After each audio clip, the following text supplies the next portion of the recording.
Hello, I'm Patrick Wanis, human behaviour expert, PhD. Is there a difference between hypocrisy and projection?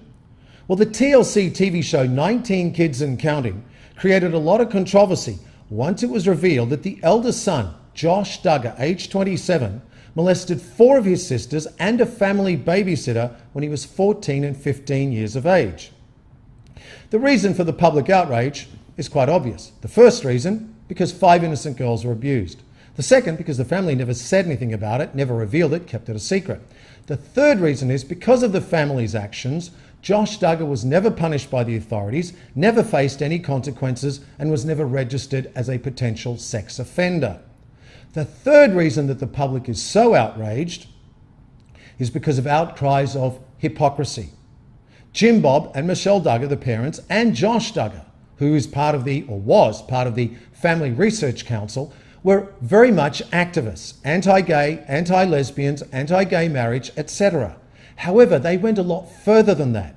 What they did was to say that gay people are a threat.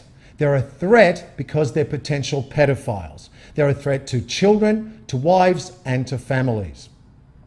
So once it was revealed that Josh Duggar himself had engaged in molestation, the public cries hypocrisy.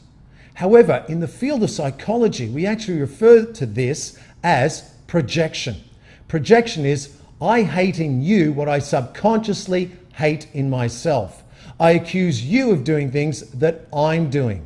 I'm saying that you're guilty when I'm the one that's guilty. Your issues are actually my issues.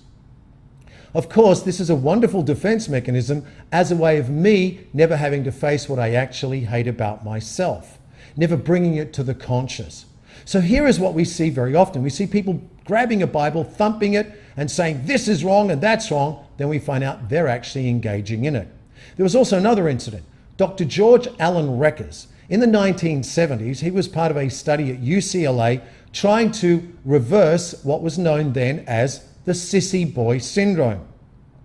That meant that if a boy was playing with dolls or with what is traditionally recognized as girls' toys, he should be spanked, he should be punished, he should be physically hit so that he no longer does it and he remains tough, macho, and masculine.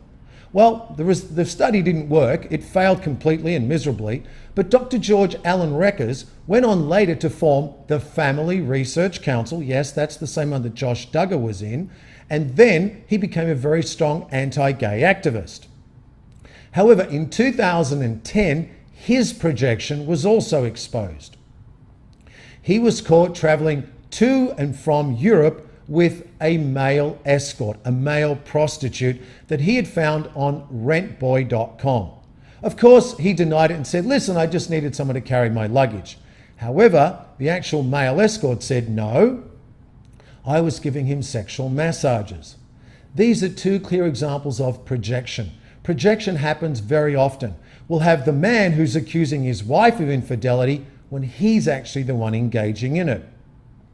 The woman who's secretly attracted to a colleague at work, so she accuses him of flirting with her or making advances or passes to her. These are all examples of projection. Projection is different to hypocrisy. Projection actually reveals hypocrisy. And what we need to understand is when you see and hear someone screaming so loudly about the bad behavior of someone else and saying what a great threat they are, it usually reveals or exposes that person as being guilty of the same action of themselves. Now, if you'd like to learn more about the Duggar case and other insights on my behalf, you can go to patrickwanis.com/blog, and on my blog, put in the search word Duggars. For patrickwanis.com, I'm Patrick Wanis.